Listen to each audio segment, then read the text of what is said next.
This entire military is one cohesive, dedicated force. And the threats to our nations, they don't sleep. They're watching our every move. Iran, Russia, China, North Korea, ISIS, Al-Qaeda. They may be watching this right now. Our military should not be mistaken for a cable news gabfest show. We don't care what you look like. We don't care who you voted for, who you worship, what you worship, who you love. It doesn't matter if your dad left you millions when he died or if you knew who your father was. We have been honed into a machine of lethal moving parts that you would be wise to avoid if you know what's good for you. We will not be intimidated.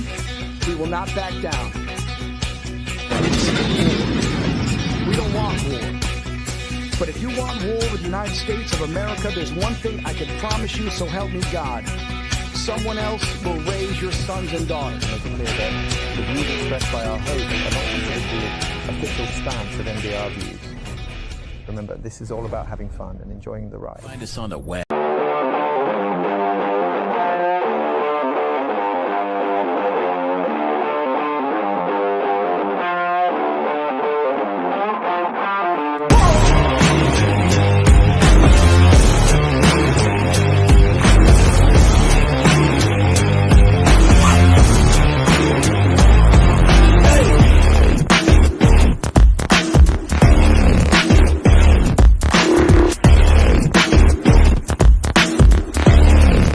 Good knowing exactly where to go with the football.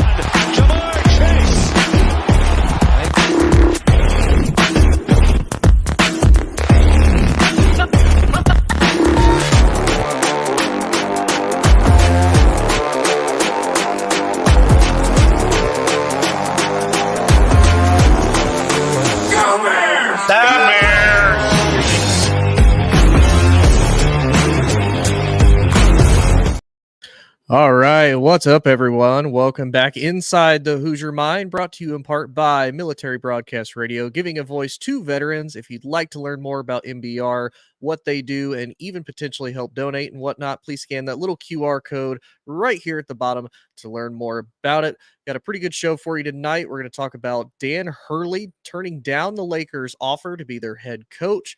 We're also going to talk about Aaron Rodgers missing out on the Jets minicamp. And then continuing with the Jets as well as the AFC East for the NFL, we're going to break down the schedule of each of those four teams. So we'll get right into it with Dan Hurley turning down the Lakers' offer to be their head coach. He was offered a 6-year, $70 million offer to be the head coach of the Los Angeles Lakers.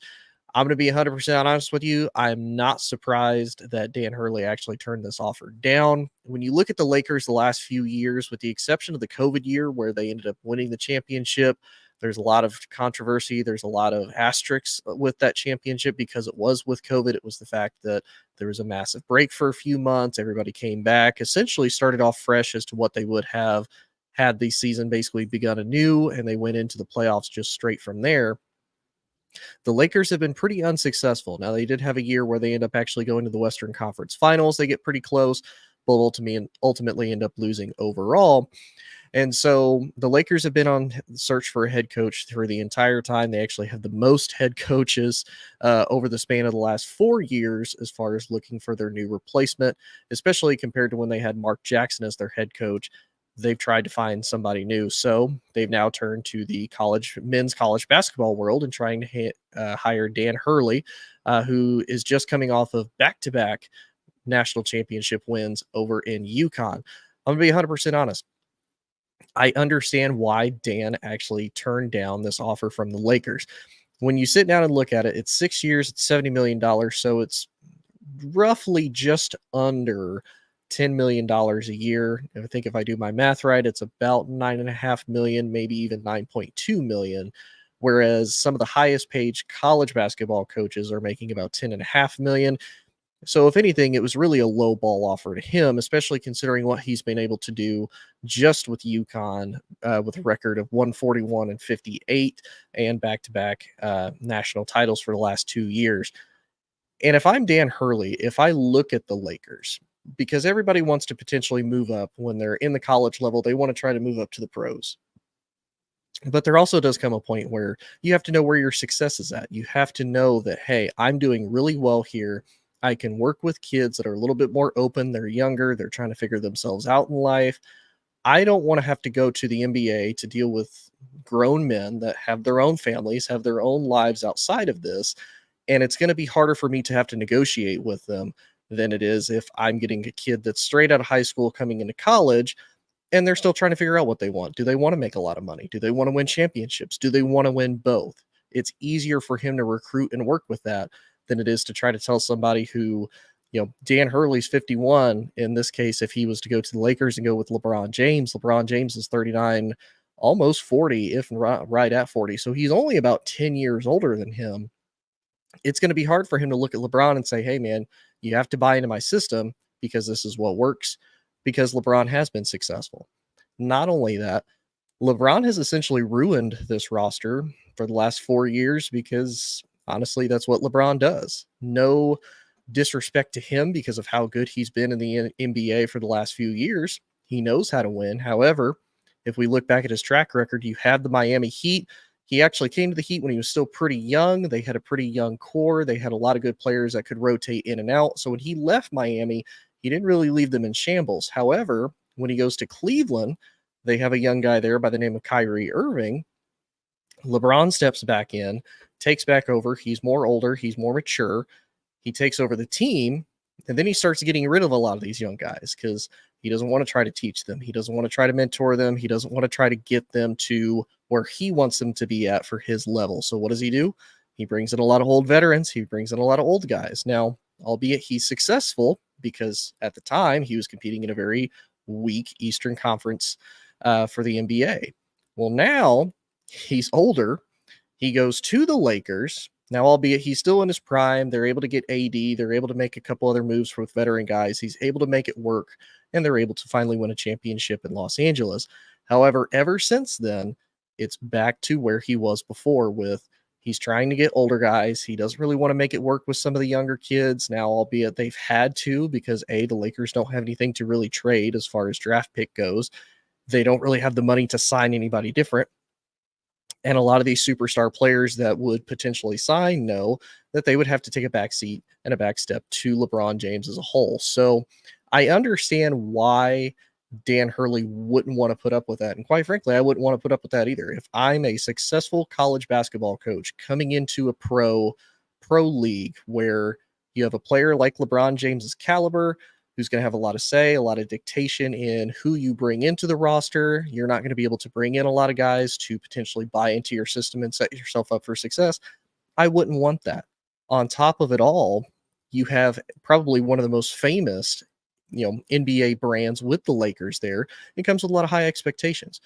They expect you to make the playoffs. They expect you to have deep runs in the playoffs. Now, some of the fans might be a little bit tempered in the fact of, okay, maybe it's a little bit more realistic of, we know we're going to have down years. We have to kind of temper expectations. If we can get to the playoffs, that's kind of it's a good thing. However, a lot of these older Laker fans aren't going to sit well with that. Therefore, the ownership is going to feel that pressure a lot quicker. So if I'm him, I wouldn't want to try to put up with that mess. And for anybody who does follow sports, or if you don't, when you're a head coach of honestly any type of team or organization, it takes about 2 to 3 years at minimum to kind of get guys that, know your system. They know what the expectations from you are into that locker room and get an understanding of what you want and what you expect in order for you to truly find out, okay, can you do it at the next level or not? And if I'm Dan Hurley, I wouldn't want to try to tarnish my reputation by doing that. He does remind me a lot of Nick Saban. He's one of, if not probably the best college basketball coach in men's basketball as it stands currently right now. Why would I want to try and ruin a good thing? Go to a team where I not only have to reprove myself and rebuild my legacy, but then try to also fight with, a superstar that's aging, that if he trades him, he's going to get a lot of backlash. If he cuts him, he's going to get a lot of backlash. But also if he keeps him, he's going to get a lot of backlash because why are you keeping a guy that's in his 40s that's, been the megastar of the entire league? when realistically, if you sat down and looked at it and said, okay, yes, he's still good, he still produces, he's still playing at a high level, he's not the guy that's going to be able to carry you and get you up into a championship potential or even a championship bubble again. So I totally get it. I don't blame him for not taking it. There's a rumor that another as well as also two step one of the highest college basketball coaches right now. Bill Self, the head coach of Kansas, is the highest at $10.5 million per year, and it's expected that he's actually going to even surpass that. We are going to take a quick commercial break. When we come back, Aaron Rodgers misses minicamp for the New York Jets. What does that mean for the Jets? Is it really that big of a deal or is it not? Find out here in just a little bit. The fact that our patriotism in America is dwindling, I really wanted to start the American AF movement. Freedom is fragile, very fragile. It takes a certain level of intestinal fortitude to stand up and say and do the right thing to preserve the freedoms that so many have paid a large price for. About being in the military, and that recruiter said, it's not Biden's army, it's your army, it's his army, it's his army, it's all of our army. American tactical. American as fuck. All right, we are back, and thanks to LT Defense for that commercial. If you want a lot of really good military gear, a lot of good gear overall, please check them out. They have a lot of good stuff at pretty good prices. It also helps out a veteran owner as well as a fellow podcaster here on MBR, so I would greatly appreciate it if you check them out and check out some of the product that she has because it's really good, I'm not gonna lie. So we are back. We're going to talk about Aaron Rodgers missing the minicamp for the New York Jets. There's been a lot of kind of mini back and forth on this. It's the NFL offseason. It's a little bit slow. People are kind of looking for anything and everything that they want to talk about as far as NFL news because we still have to get through July and then August finally starts. We finally get some preseason games. But up until then, we kind of have to deal with little stuff like this as far as him not showing up to mandatory minicamp. Now, the key word in that is mandatory, but each team will actually do minicamps differently. There's been a lot of previous NFL players have stated that some of the minicamps, they actually do practices as far as offense versus defense. There's even some that basically it's not necessarily a meet and greet, but it's more of an opportunity for a lot of the rookies, a lot of the young guys to be able to come in, kind of, practice against each other. Some of them are team building activities like paintball, bowling, different things like that. And a lot of the veteran guys are just there kind of to offer advice, kind of, put their name out there, show that they're the leaders of the locker room and whatnot. So not really a whole lot goes on with some of these mini camps and the fact that Aaron Rodgers missed it. Now, for anybody who is new to the show, I am not the biggest Aaron Rodgers fan by no stretch of the imagination. He's prima donna. He's older. He's managed to get to and win one Super Bowl. However, everybody tries to tell me he's one of the greatest of all time to do it. Not necessarily arguing he might be one of the greatest to do it. However, it says a lot when you're supposed to be one of those guys. However, you've only been to one Super Bowl. You've had multiple opportunities to get to other Super Bowls with extremely talented teams. And apparently you're not the guy that can get them over the hump to get them to that next step again. Like you did 13 years ago when you finally won your first one. So to be 100% honest, I am actually going to defend Aaron on this. He is actually scheduled. He's in vacation overseas. I don't exactly know where overseas, but that's where he's currently taking a vacation at. And there's a lot of, he needs to be there as far as having a veteran presence. He only lasted 4 plays last year before getting the freak Achilles injury. This doesn't really make a massive difference. When preseason comes around, more actual practices start. That's when I would want to see Aaron Rodgers there trying to be able to build that chemistry. He's already built the chemistry with Garrett Wilson. We kind of already saw that not only early in the season last year, but also even in the offseason. You could tell that the connection and the bond was definitely there. He already has a connection with Alan Lazard that he had in Green Bay. They have made a couple other free agent acquisitions as far as their offensive line and whatnot, which is one of their biggest issues that they had. So I'm not super worried about Aaron Rodgers not showing up to minicamp. I don't think this is something that is going to overall affect how he does. when the season starts, the biggest thing that I have for them is, can he stay healthy and can that offensive line actually protect him? That was the biggest question I had with them last year when Aaron Rodgers finally got traded to the Jets and they looked at the roster on paper. Defensively, they're absolutely stacked. You have Breece Hall at running back, Garrett Wilson at the wide receiver. They signed Lazard. You have Rodgers. On paper, they should have been a pretty decent team overall. Obviously, the injury happened. The offensive line, though, is where I had a lot of questions. You have Mekhi Becton. He was a first-round talent, supposed to be an absolute stud. I believe he's 6'7" or 6'8", over 300 pounds. He's had a ton of injury issues. They drafted Elijah Vera Tucker, who was actually pretty good up until he got hurt. They've had a rotation at center. I don't know who they had at right guard off the top of my head. And then they also have Dwayne Brown at right tackle, who at the time was 41 years old. So another very old and injury-prone right tackle as well. So it was already a recipe that was made for disaster to start before the season even really got going, and it was truly evident there. Now, they did end up signing Tyron Smith in free agency, probably one of their biggest signings at left tackle. He is an absolute star. I watched him a lot in Dallas. He's a massive dude, and when he's healthy, he's one of the all-time greats at being a left tackle. However, he hasn't played a full season in almost 10 years. 2015 was the last time he played 16 games. Now the season has extended to 17. I don't think you're going to get that many out of him. You might get 10 games at most. But for the most part, he's probably going to be sitting, I would say, at least half the season, if not more, on the bench. Now, if you can maybe tread water and be above that, you might have a pretty decent shot as far as competing for the division at least. And I'll dive into that here in a little bit. I think the Bills took a pretty massive step back. I think the Dolphins took a massive step back. And the Patriots are still rebuilding post-Tom Brady. So I think the opportunity and the potential is there for the Jets. The taking is potentially there. However, the biggest question is going to be the entirety and the healthiness of this New York Jets team and how well they can actually do. But we'll see how that actually goes, though. I am excited, though, to see if Rodgers really can do it, as far as can he prove that he's the guy? Can he take the Jets back to the playoffs, somewhere that they haven't been in over a decade? They actually hold currently the longest playoff drought stretch for an NFL team. Now that the Detroit Lions finally made it, pretty much everybody else in the last few years has made it within the last decade, and they haven't made it since 2010. So it'll be interesting to see if Aaron can actually lead the Jets to doing that or not. But we will find out.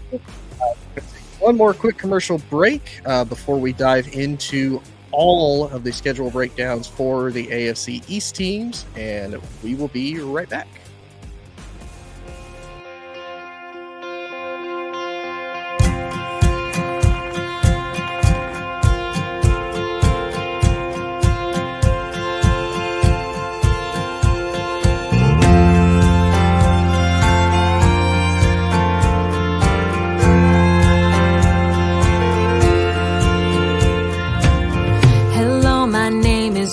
Too big,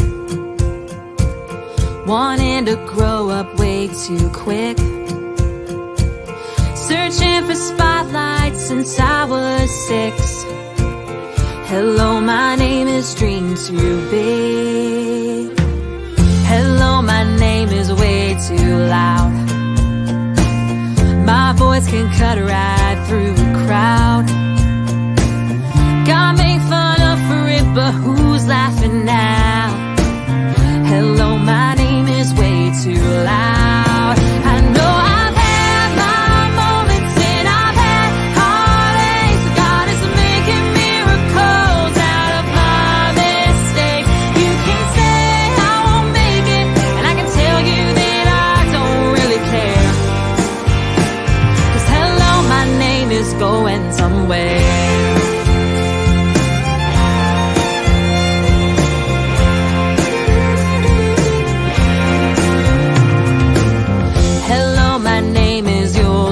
Far. Lost all my words in a mason jar.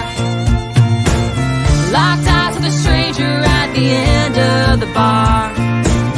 Hello, my name is You'll Go Far. Well, hello, my name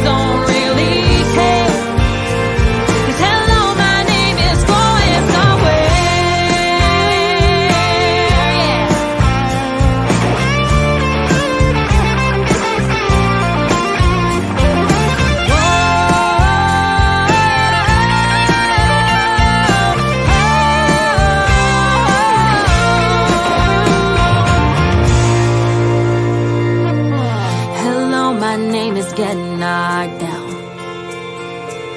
You're never gonna leave the ground. You can tell us all about it when you come back around. Hello, my name is getting knocked down. Hello, my name is stand back up. Keep moving even when it gets rough. I've given so much, but I ain't giving up. Hello, my name is stand back up. I know I've had my moments and I've had heartaches, but God is making miracles out of my mistakes. You can say I won't make it, and I can tell you that I don't really care. 'Cause hello, my name is going somewhere. Going somewhere. Yeah,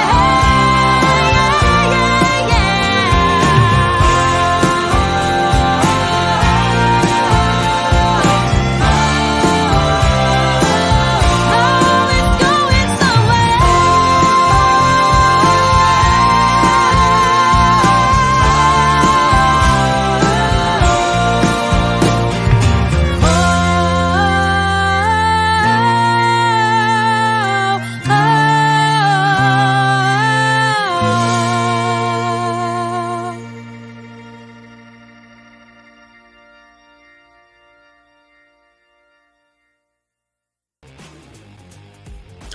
All right, welcome back into Inside the Hoosier Mind. We are back to talk about the AFC East and my predictions for how their schedules are going to go for each individual team.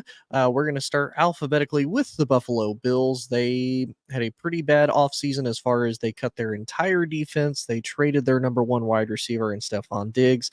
They did draft Keon Coleman, which was, to me, honestly, a pretty decent signing. They also, I believe, picked up Chase Claypool, if I remember correctly.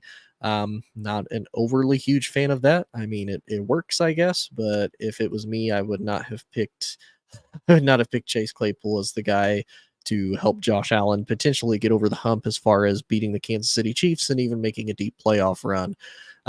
But they actually start out the season. They host the Arizona Cardinals. I think that'll be a pretty easy win for Buffalo. Then they immediately travel to Miami the following week. I'm going to probably give them an L for Miami, mainly because Miami's offense is still going to be pretty potent. Now, their defense is also taking a step back, losing Christian Wilkins to the Las Vegas Raiders. But I mean, it is still a division game. However, it's in Miami. And Miami tends to do pretty well at home, and especially during the warm weather and early on in the season. So I'm going to give Miami the win on that. Then they host Jacksonville. I don't really know what to make of Jacksonville yet. Jacksonville is kind of they're a little bit of a mystery as far as how well is Trevor Lawrence going to do. They ended up losing Calvin Ridley in a free agency to Tennessee. Now they did draft Brian Thomas Jr. out of LSU. I really liked watching him last year. He was definitely a part of that 1-2 punch between him and Malik Neighbors with Jaden Daniels at quarterback. Hopefully Trevor Lawrence is able to take the next step forward, and as well as Trevor Etienne. Evan Ingram has seemed to have finally found a place there in Jacksonville at tight end. So hopefully Jacksonville is able to finally take the right step forward. I'm going to give the win to Buffalo just purely based on Josh Allen over Trevor Lawrence at the current moment. But that Jacksonville defense will probably help keep them in the game quite a bit. Now, this is where the Bills' schedule actually gets pretty tough. They go to Baltimore as well. That's in their first 4 games. I'm going to have them losing to Baltimore, so I'm going to have them sitting by week 4 at 2-2. Then they go to Houston to face the Texans. That'll be a revenge game for Stephon Diggs. CJ Stroud is expected to continue to grow as well as take another step forward. I don't foresee him having a sophomore slump, so I'm going to give the Houston Texans a win on that. So I have the Bills sitting at 2-3. And then they travel just down the road to face the New York Jets. If Aaron Rodgers is healthy, I'll give the Jets the win on this. The Jets have the better defense. Potentially, the Jets also have the better offense. So I'm going to give the Jets the win. So that would leave the Bills sitting at 2-4 here at the beginning part of the season. Then they host Tennessee. I'm going to give the Bills the win just because I don't trust Will Levis that much yet. He had a pretty decent rookie year for the little bit that he started. They definitely gave him a lot more weapons. However, it's still kind of early on in the season, so that may or may not change. But overall, as far as the new additions with Tony Pollard, they also did get Calvin Ridley. They still have DeAndre Hopkins and whatnot. The defense is still a little bit sus at Tennessee, and they also have a new head coach as well. So I'm going to give Buffalo the win there. They travel to Seattle. I think it's fairly safe to say Buffalo will probably win that game just because I don't trust Geno Smith at quarterback. I don't know if he's necessarily that guy that can elevate Seattle to do that much more. However, Seattle does have a triple-headed monster at wide receiver with DK Metcalf. You have Tyler Lockett as well as Jackson Smith and Jigba. So I'm going to give it to Buffalo just purely as the quarterback. However, with it being at Seattle, it'll probably be a fairly close game. Then they host Miami. Now it'll be cold. Miami tends to not do extremely well in the cold to start with anyway. So I'm going to give Buffalo the win there. Now they travel to Indianapolis. If Anthony Richardson is healthy, I would probably give this win to the Colts. Again, simply a better defense. I think offensively Indianapolis will be better as well. And I have a lot of questions as far as how well can Buffalo be with that defense, considering all of their pieces are new in the secondary. And then they unfortunately have to host Kansas City all before their bye. That's definitely going to be a pretty easy loss for them, considering Kansas City will still have Xavier Worthy. They may or may not have Rashid Rice back by then. They'll probably still have Travis Kelce as well as Patrick Mahomes, barring any type of major injury and whatnot. So the Bills are going to struggle as they come into their bye week. And then probably the toughest part of their schedule here at the beginning part of December. They do have to host San Francisco. I'm going to give San Francisco the win. They have to then travel to the Rams, who the Rams are actually a lot better than what people thought last year. They did a lot better than what I thought they were going to do with Matt Stafford. Barring Matt Stafford being injured, I can honestly see the Rams taking a win in that. Then they travel to Detroit to face the Lions. I'm going to give the Lions a win, and then they end up actually hosting the Patriots. I'm going to give the Buffalo the win. Then they host the Jets. I'm going to give probably the Jets the win. The Jets will probably sweep them this year, again, barring any injuries. I think at that point, the Jets will probably also be vying for a playoff spot, and then they end up finishing the season at New England. So if I did my math right, I have them losing 1, 2, 3, 4, 5, 6, 7, 8, 9, 10. That would put them at about 7-10. I think that's pretty realistic for a team that honestly is probably going to take a pretty big step back, considering the fact that they cut their entire defensive secondary. They lost a lot of key offensive pieces as well. So I'm probably going to give them a 7-10 record to end the season. We'll move to the second team that's expected to actually do pretty well and could potentially win the division away from Buffalo. They were in the driver's seat last year. They just had to win one more game. Unfortunately, couldn't do it. Mainly because Miami doesn't do well in the cold. Looking at Miami's schedule, they start out hosting the Jacksonville Jaguars. I'm probably going to give Miami the win. Of course, they host Buffalo. I'll give Miami the win at that. Then they travel to Seattle early in the season. However, it'll be a little bit warmer there, so they won't have to deal with the cold weather environment. I could easily see Miami starting off 3-0 there. Then they host Tennessee. Again, Tennessee has a lot of new pieces. This will be Will Levis's first true year of being the full-time starter. Will he be able to live up to the potential or not? Maybe. That Miami defense is definitely taking a step back, so the potential for him to do really well is there. And then they end up actually going to New England in early October. So they could actually walk out of this at 5-0 right when their bye week happens. They unfortunately get a pretty early bye week in the season. They come out of the bye. They have to go to Indianapolis. I am going to probably give Miami the win in that as well, just because offensive firepower wise, I think it'll be better. Again, there's a lot of questions with Anthony Richardson if he can stay healthy or not. He got hurt early last season, but hopefully he's been able to take care of himself a little bit better. Then they host Arizona, so they could be 7-0 by the time they finish with Arizona. Then they go to Buffalo in November. It's a little bit chillier, so maybe a little bit more of a pain as far as competing with them. So I'm going to give them I think if I remember right with the Bills, I gave them a loss in that. So I'm going to put them at, I believe that's 7-1. Then they go to the Rams. They're inside. They're indoors. It'll be a pretty warm game, so I'll give them a win at that. Then they host the Raiders. I'll give Miami the win. Then they host New England, Miami a win. So they're sitting at 9-1. Then they have to go to Lambeau. Jordan Love is expected to take another potential step going forward. Green Bay's a pretty talented team. Defensively, they were still pretty good. And again, Miami typically doesn't do well in the cold, and especially going up to Lambeau Field in Green Bay, Wisconsin, they're going to be freezing. So I'm going to have Miami lose that game, sitting at 9-2. Then they host the Jets. I'm going to give them a win. I'll have them split that series with them. So they'll be sitting at 10-2. Then they go to the Texans. I'm going to have them lose that game. I think CJ Stroud, again, continues to take that step forward, as well as the rest of the Houston Texans team with D'Amico Ryans. Stephon Diggs should hopefully be getting into pretty well postseason form there. They should still have Nico Collins as well as Tank Dell, and Houston absolutely stacked themselves on defense. So I'm going to give Houston that win. So they should be sitting there at about 10-3. Then they have to host the 49ers. This will be interesting considering Mike McDaniel comes from the Kyle Shanahan tree.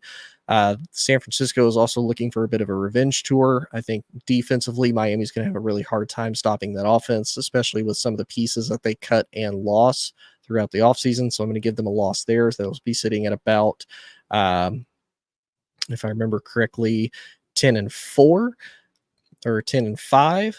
No, 11-5, sorry. Then they go to Cleveland on December 29th, so that'll probably be freezing. So I'm going to put them at about 10-6, and then they finish at the Jets. I think this might potentially be even for the division, if not for their playoff lives. So I would probably, I'm going to split them. So they're going to be sitting there at about 10-7. Don't be surprised, though, if they don't actually play pretty hard and maybe try to figure out this whole cold weather thing to at least end up sweeping the Jets and being there, sitting there at, they would be then 11-6 with a pretty high chance of being able to make the playoffs, especially in an AFC that the Houston Texans are probably going to be pretty decent. You know, you've always got Kansas City. The Chargers are supposed to be better, as well as Denver. Then, of course, you have the entirety of the AFC North. Any one of those four could potentially win their division, as well as be a second wild card team. So it'll be interesting to see how they do. Come back, I will give my schedule predictions for the New York Jets as well as the New England Patriots. So we will be right back.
Department of Veterans Affairs.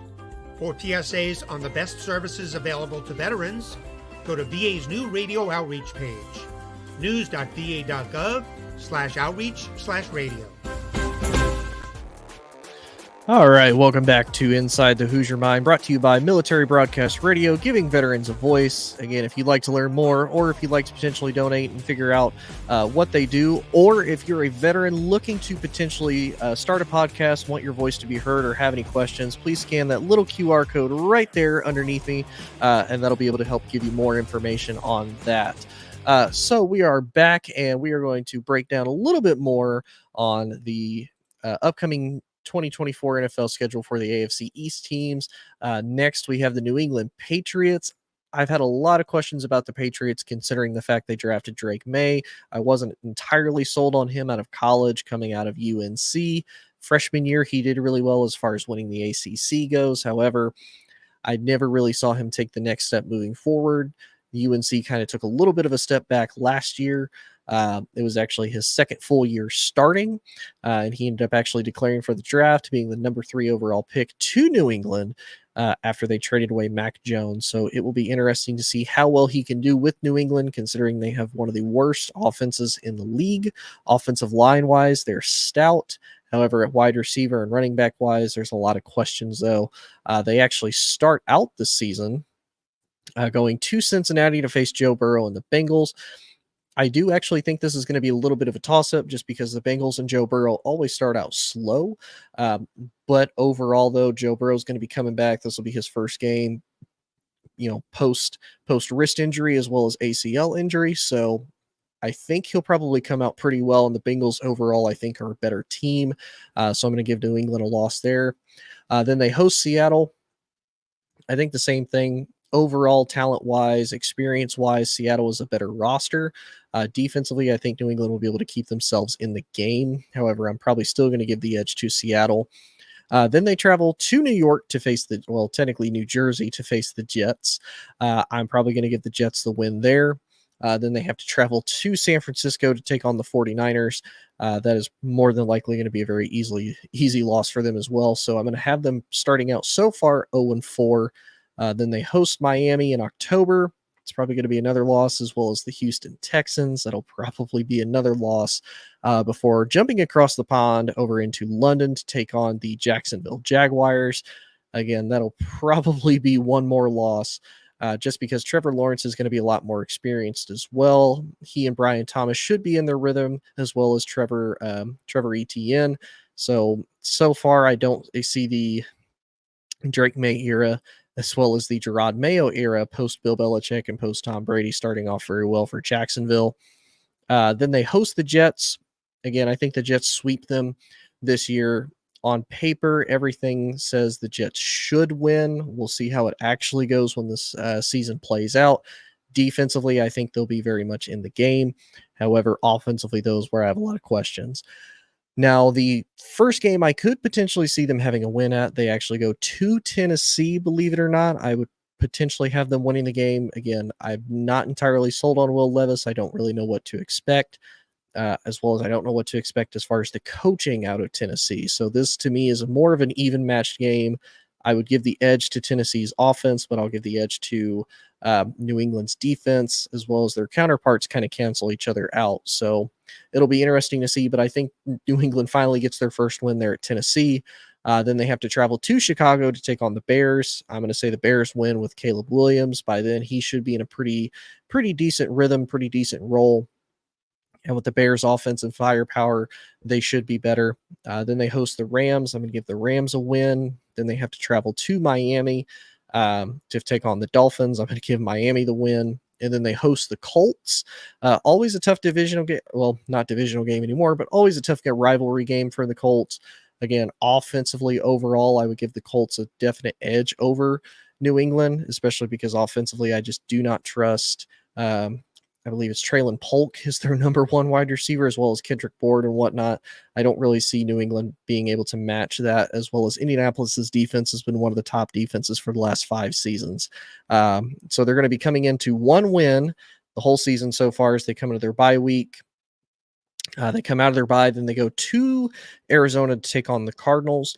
I think this might also be a win for them. I know Arizona has Kyler Murray, so they have the better quarterback. They also got Marvin Harrison Jr. in the draft, but I don't necessarily see Arizona's defense being able to handle as well as their offense. I don't know how well it's going to be able to succeed against a pretty decent New England defense that, for all of their struggles, their defense has still been a pretty good bright spot for them over the last few years.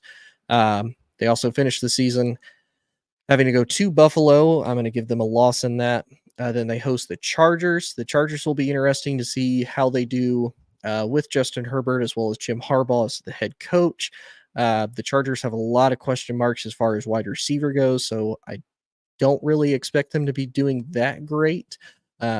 as well as it'll be in the cold. So I'll probably still give the Chargers the win, but I'll expect that game to be close.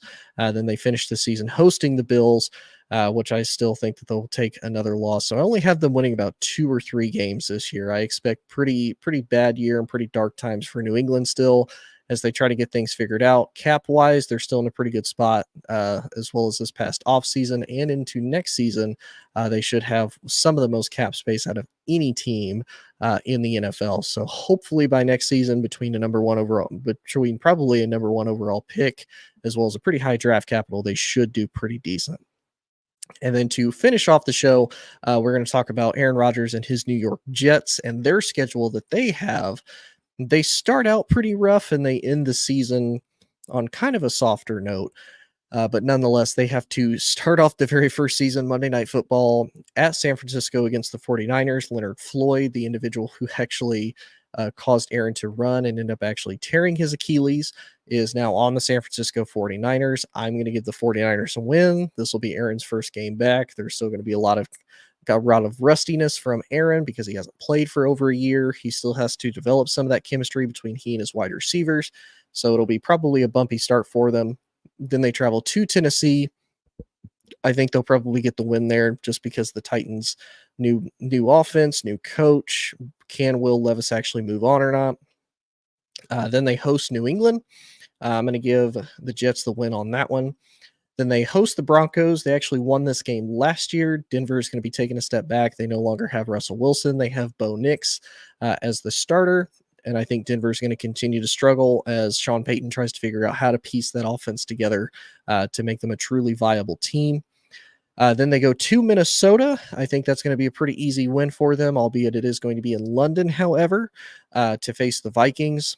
I don't think J.J. McCarthy is going to be the starter by then. More than likely, it's going to be Sam Darnold, who the former starter of this Jets team, a lot of the same guys that he played with, will be there to face him. So if anything, they probably know Sam Darnold better than any other team in the league. So I think they'll probably get a pretty good win over the Minnesota Vikings. Then they host the Buffalo Bills. I'm going to give the Jets the win on that. They go to Pittsburgh to take on Russ and the Steelers. Now, that Steelers defense is really, really good, even though their offense will probably struggle. I'm going to give Pittsburgh the win on this one, purely because I don't think that Jets offensive line is going to be able to handle all the acquisitions that Pittsburgh was able to get this past offseason with TJ Watt. They have Patrick Queen. Their secondary is still absolutely loaded, so I'm going to give them a loss to Pittsburgh. Then they go to New England. Again, they should win that. They have to host Houston. Now, if I remember right, they actually shut Houston out last year, even with Zach Wilson. This is one of those, the Houston Texans kind of slipped up a little bit. I think they saw this as more of probably an easy game and ended up actually being a trap game for them. So I think Houston gets a pretty good revenge game. So I'm going to give them the Jets a loss on that. They go to Arizona to take on the Cardinals. The Jets should win that one. Then they host the Colts. Again, that will be interesting as far as if Anthony Richardson's healthy or not. That Colts defense is pretty solid, but I do think they could make things rough for Aaron, but I will give the Jets the win on that. They go into their bye week. As they come out, they will host the Seattle Seahawks. I'm going to probably still give the Jets the win on that one just because Seattle's defense also needs to take a step up, and I don't know if they're necessarily going to be able to do that. They travel to Miami. Like I said, they'll probably lose that just because Miami's at home and they do pretty well at home. Then they immediately turn around and go to Jacksonville to take on the Jags. I'll give the Jets the win on that. They host the Rams, albeit I think the Rams can do pretty well. I don't see them losing to them. Then they go to Buffalo. Like I said, this may potentially be for the divisional title, if not a for sure playoff spot against Buffalo. So expect that one to be pretty difficult. I'm probably still going to give Buffalo the win, though. Then they end up hosting Miami at the very end in the cold weather. And even then, that could also be for the division, if not for the very last playoff spot. So I only have them losing against the 49ers, against the Steelers, against the Texans, potentially against the Colts and the Dolphins. So they should be sitting at about 12-5 or so before the end of the season. I think that's a pretty realistic goal for the Jets. I do think they could get into the playoffs. I don't see them being a top seed, maybe the 5th seed overall, but I don't really see them making a huge, super deep run for them. But nonetheless, though, it'll be an exciting time. I'm excited to see what the AFC East is able to do this year. There's a lot of changes that happen with a lot of these teams. A lot of these teams kind of fall last year. They're not able to do so this year, so it'll be interesting to see what we do. I appreciate everybody tuning in, though. Please like, share, subscribe to not only myself at Inside the Hoosier Mind, but also to Military Broadcast Radio. It does do a great thing for my fellow veterans and whatnot, as far as helping them get a voice, helping get their voice out there. There's a lot of great products. There are a lot of great people that help put on a lot of great content, and it really helps them out quite a bit. But appreciate everybody tuning in, and we will be back next week. Everybody have a great night. That's the show for today, everyone. Thanks for listening. We'll be back next week with an all-new show. And remember, you can listen to us again and again. The podcast of this radio show is available right after we go off the air tonight, anywhere that you can get your podcast episodes.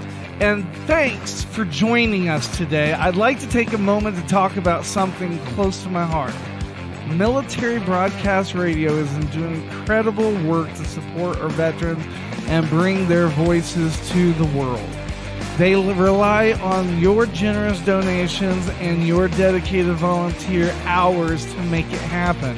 I encourage you to consider supporting MBR in any way, form that you can. Use this QR code that's attached to the picture, or you can go to our website at mbradio.us.